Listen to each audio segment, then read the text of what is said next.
అనుదిన నిత్యజీవపు మాటలు. దేవుని నామానికి మహిమ కలుగునుగాక. దేని వాక్యాన్ని చదువుకుందాము. శాంతి మీకు అనుగ్రహించి వెళుచున్నాను, నా శాంతినే మీకు అనుగ్రహించుచున్నాను. లోకమిచ్చినట్టుగా నేను మీకు అనుగ్రహించడలేదు. మీ హృదయమును కలవరపడనీయకుడి, వెరవనీయకుడి. యోహాను సువార్త 14వ అధ్యాయము 27వ వచనం.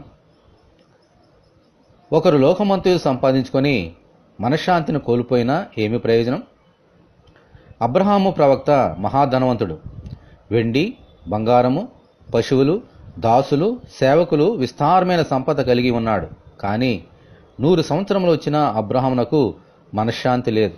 ఎందుకంటే అతనికి వారసులు లేరు. అయితే దేవుడు అబ్రహామును అలాగే వదిలిపెట్టేశారా? ఆ వయస్సులో అసాధ్యమైన దానిని సాధ్యము చేసి కుమారుని అనుగ్రహించి సంతోషాన్ని, సమాధానాన్ని, ఆనందాన్ని ఇచ్చి మనశ్శాంతితో అతని హృదయాన్ని నింపారు. అనేక జనములకు తండ్రినిగా చేశారు. దేవునికి స్తోత్రము, హల్లెలూయా. యాకోబు భక్తుడు 20 సంవత్సరములు తన మేనమామ దగ్గర రాత్రి అనక పగలనక కొలువు చేశాడు. ఆ 20 సంవత్సరములు అతనికి మనశ్శాంతి లేదు. అయినా దేవుడు యాకోబును వదిలిపెట్టలేదు. అతని గర్భములో నుండి 12 గోత్రముల వారిని జన్మింపజేశారు.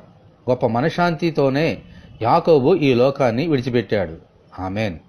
మన జీవితంలో ఎన్ని సమస్యలున్నా, లోటుపాట్లున్నా, లేమి ఉన్నా దేవునికి ప్రార్థన చేసి ఆయన కొరకు కనిపెడితే తగిన సమయమందు ఆశీర్వదించి మన జీవితాన్ని మనశ్శాంతితో నింపుతారు. హల్లెలూయా.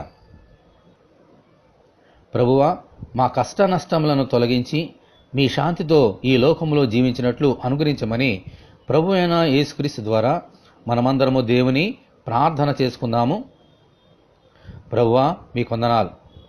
అవును తండ్రి, ఈ శాంతి మీరు అనుగ్రహిస్తేనే కానీ మేము పొందుకోలేం. మీ శాంతిని మాకు అనుగ్రహించి ఈ లోకము మాకు ఇవ్వలేనటువంటి గొప్ప ఆనందాన్ని, సంతోషాన్ని మాకు ఇచ్చారు. అందుకనే కలవరపడవద్దు, వెరవనీయొద్దు మీ హృదయములని మాకు నేర్పించారు. అవును తండ్రి, ప్రభువా, మేము మీ అందు విశ్వాసం ఉంచి మీ ద్వారా ప్రభువా ఈ యొక్క శాంతిని పొందుకున్నట్లుగా సహాయం దయచేయండి. ఎన్ని సమస్యలున్నా, ఎన్ని లోటుపాట్లున్నా మీ కొరకు సహనంతో, ఓపికతో కనిపెట్టి మా జీవితకాలమంతయు మీ మనశ్శాంతితోటి మీ కృపతో జీవించినట్లుగా ఈ వాక్యం వింటున్న నీ బిడ్డలందరినీ అలాగున దీవించమని యేసు అతి పరిశుద్ధమైన నామములో ప్రార్థన చేయుచున్నాము తండ్రి. ఆమెన్. మన ప్రభు అయిన యేసుక్రీస్తు కృప మనకందరికీ తోడే ఉండి నడిపించునుగాక. ఆమెన్. పరిశుద్ధ దేవుని మందిరం.